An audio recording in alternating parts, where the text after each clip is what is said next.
Miss Edwards. Reverend Dodgson. I'm delighted to see you again. As am I. Thank you for your kind note. I'm pleased to hear that your journey from Bristol went smoothly. All the arrangements you put in place have been excellent. I'm most grateful. I'm honoured to welcome you to Leeds, our hall and museum, home to our Philosophical and Literary Society. I believe there is to be a reception with the Society's president and senior members before the... A lecture, yes. Shall we proceed to the lecture hall? I've been so impressed by the scholarship of the Society over the years. I'm so looking forward to meeting everyone. Miss Edwards, there is one small matter I thought we might discuss before continuing. Yes. Your note made it clear that you would not be focusing on our mummy collection or any of the other notable Egyptian artefacts in our museum. Yes. The committee understood that you would be paying tribute to the work of our society, particularly the unwrapping and scientific analysis of the mummy Neseamun. You must be aware that it is this that established our city as leading the field in the new science of Egyptology, and answered our metropolitan critics who claimed that Leeds was a city of little learning and culture. And... my dear Reverend, this was some 60 years ago. Science has moved on. Surely you wouldn't want your society to be seen as resting on past triumphs. And observe how different your city has become. All these magnificent buildings. It is transformed. Leeds has no need to worry about reputation now. Quite so, quite so. Then we must all run with the times. But all tickets have been sold, and the committee expects your lecture will promote the prized items in the Society's collection to the leading citizens and best minds of Leeds and even Harrogate, and moreover to the gentlemen of the press from across the country. Indeed, it is on this basis that the President agreed to fund your engagement. Ah, I see. And instead, I discover from your note that you've chosen items from my personal collection. Are they not destined for display in the museum? Of course, in time. But at the moment, the largest parts are in my own hands, and... You do not wish to be seen as promoting yourself. Well, I like to think I am a modest man. I'm sure you are.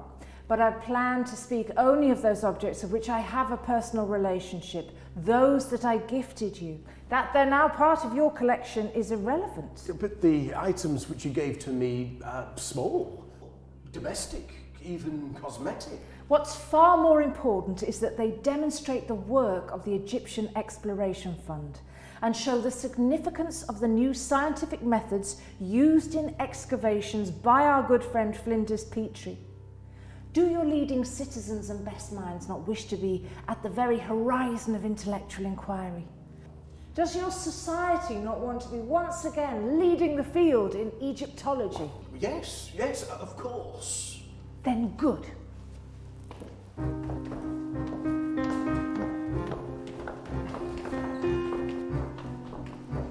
Which items do you propose to address? I will start with the Shabti and then move The on. Shabti? The Shabti of Pharaoh Seti I. But Shabtis are so common. Numerous, perhaps, but never common. Every 10-guinea Thomas Cook tourist expects to return from the Nile with at least a pair to adorn the mantel shelf. Indeed, often accompanied by a mummy's hand or some such.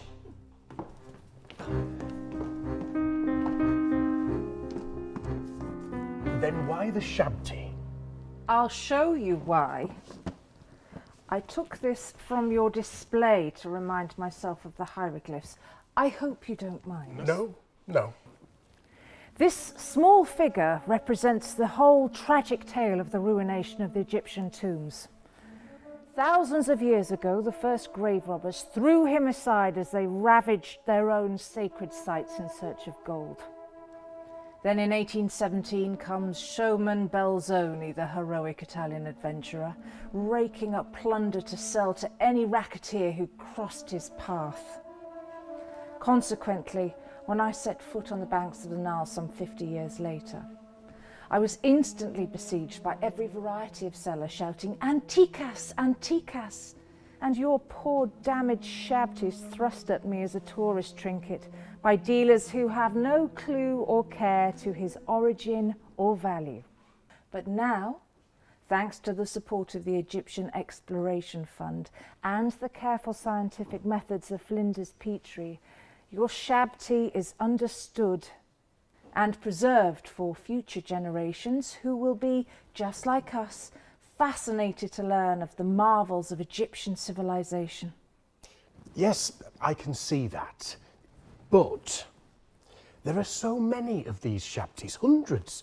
Even Farmer Bramley Kent out in Betwithshire has one in his parlour, and his doesn't have a broken nose. Well, I'm very glad to hear it, although his Shabti is almost certainly a fake. Well, do you think so? Can we prove it? My dear friend, I have come to Leeds to promote conservation, not competition. Scholarship, not showmanship, not your society's collections or your own, but the urgent cause of the preservation of some of the world's greatest monuments. I know you understand this. Well, of course. And as a donor to the fund yourself, I hope you'll be happy to encourage others, perhaps the leading citizens and great minds of Leeds you speak of, to give generously too. Well, I understand that your support of the fund might indicate an interest in joining an expedition yourself sometime. Ah, well. Flinders Petrie tells me he has his eye on the temple at Amarna. Perhaps we could arrange for you to join him. Well, I would be honoured to do so. So, shall we proceed? Yes. The President and the members shall be waiting for us.